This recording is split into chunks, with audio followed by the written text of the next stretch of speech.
திருநகர்ல தான் பெரிய லைப்ரரி. அந்த லைப்ரரியில நான் மெம்பர். எனக்கு கனவு புத்தகம்னு ஒவ்வொருத்தருக்கும் ஒரு புத்தகம் இருக்கும். இந்த புத்தகம் நம்ம படிக்கணும்னு ஒரு கனவு புத்தகம் இருக்குல்ல. அந்த டயத்துல வைரமுத்து ஐயாவினுடைய கவிதைய தொகுப்பா வந்திருந்தது. அந்த 2005 தொகுப்பு வந்திருந்தது. பெரிய பவுண்டட் புத்தகம். இப்ப கூட அது கிடைக்கும். அந்த புத்தகத்தை எப்படியாவது எடுத்து படிச்சிடணும்னு ரொம்ப நாள் ஆசை. இந்த லைப்ரரியில அந்த புத்தகம் கிடைக்கவே கிடைக்காது சார். யாராவது எடுத்துட்டு போயிடுவாங்க. ஒரு வருஷம் போராடுறோம். அந்த புத்தகம் கிடைக்கவே இல்லை. இப்ப மதுரையில புத்தக திருவிழா அனௌன்ஸ் பண்றாங்க. எங்க அப்பா கிட்ட போய் கேட்டேன், அப்பா புக் வாங்கணும்பா. இப்ப என்னடா புக்கு? அதான் எல்லாத்துக்கும் புக்லாம் வாங்கியாச்சுல, ஸ்கூலுக்குலாம் புக் வாங்கியாச்சுல, என்னத்த போய் புக் வாங்க போறேன் அப்படின்னு. இப்ப கவிதை புத்தகம் வாங்க போறேன்ப்பா அப்படின்னு. எங்க அப்பா எப்படி நக்கலா பார்த்தாரு. எவ்வளவு வேணும்? 500 ரூபாப்பான்னு. அவ்வளவுதான். 500 ரூபான்றது எங்களுக்கு பெரிய காசு மதுரையில. ஏன்னா நம்ம தீபாவளிக்கு ட்ரெஸ் வாங்குறதே அவ்வளவுதான். 500 ரூபாய்க்கு தான் நம்ம வீட்டுல ட்ரெஸ் வாங்கி தருவாங்க. 500 ரூபாய் வாங்கிட்டு போய் புக் வாங்க போறேன். அதுவும் கவிதை புத்தகம். பாட புத்தகத்தை விட்டுக்கிட்டு கதை புத்தகம் படிக்கிறான்னு வீட்டுல அவ்வளவு திட்டு. எங்க அப்பா கூப்பிட்டு திட்டாரு. 500 ரூபாய் கேட்கிறான். புத்தகம் படிக்கிறதுக்கு 500 ரூபாய் கேட்குது. அப்படி திட்டாரு. எல்லாருக்குமே தெரிஞ்ச விஷயம் இல்ல. 500 ரூபாய் வீட்டுல போய் புத்தகத்துன்னு கேட்டா அப்படி திட்டுவாங்க வீட்டுல. சார் 3 நாள் ஆச்சு, 4 நாள் ஆச்சு. ஏன்னா அந்த புத்தக திருவிழாவை கடந்து போகும்போது ஒரு ஏக்கத்தோட பார்த்துட்டு போய் தமுக்க மைதானத்துலதான் நடத்துவாங்க. மதுரையில தமுக்க மைதானத்துல நடத்துவாங்க. ஏக்கத்தோட அப்படியே பார்த்துட்டே போறோம். 4வது நாளுங்க மதுரை புத்தக திருவிழால இருந்து பேச்சு போட்டி அனௌன்ஸ் பண்றாங்க. பேச்சு போட்டி அனௌன்ஸ் பண்ணாங்க.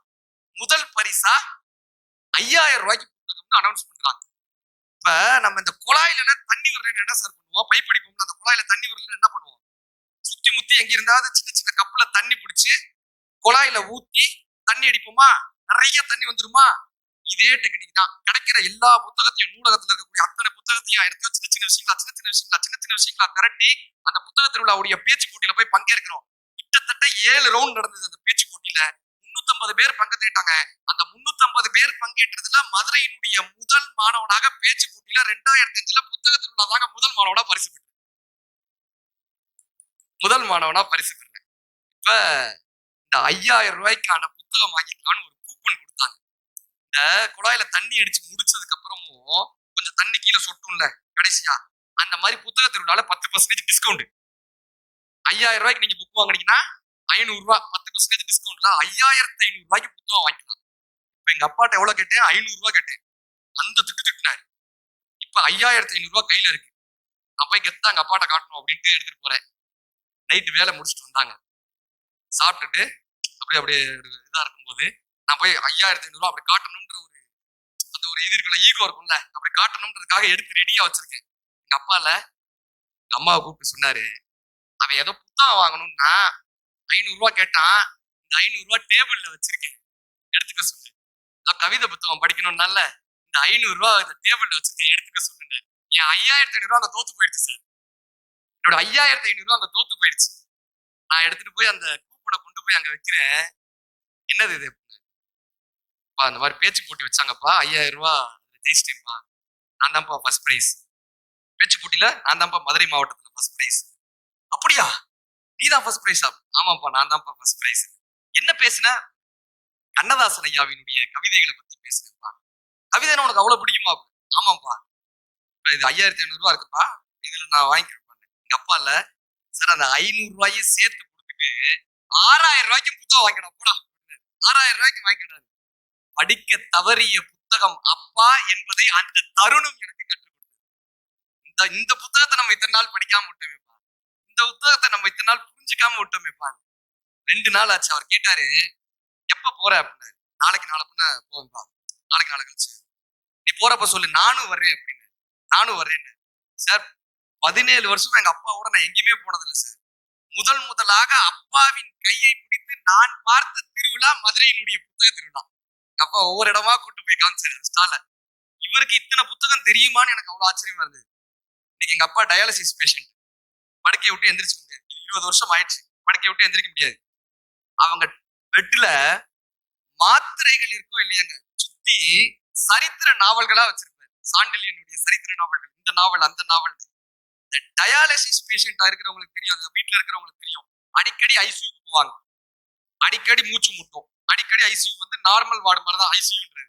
எங்க அப்பா போகும்போதுல என்ன பண்ணுவாருன்னா, ஒரு 20 பக்கத்தை படிச்சுட்டு போயிடுவாரு. அந்த நாவல்ல 20 பக்கத்தை படிச்சுட்டு போயிடுவாரு. போயிட்டு எப்படினாலும் திரும்பி வந்துருவோம் அப்படின்ற ஒரு சந்தோஷத்தோடய திரும்பி வந்து அந்த நாவலை கண்டினியூ பண்றாரு.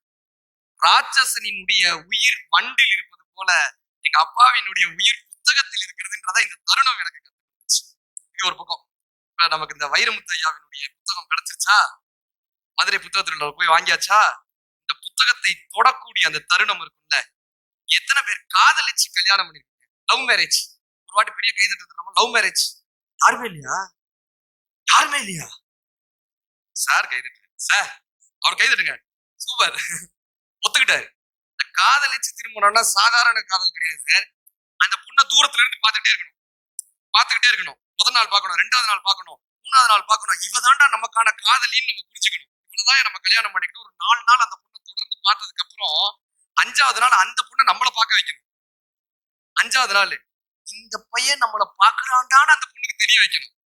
5வது நாள் திரும்ப திரும்ப போய் அந்த பொண்ணை பார்க்கணும்.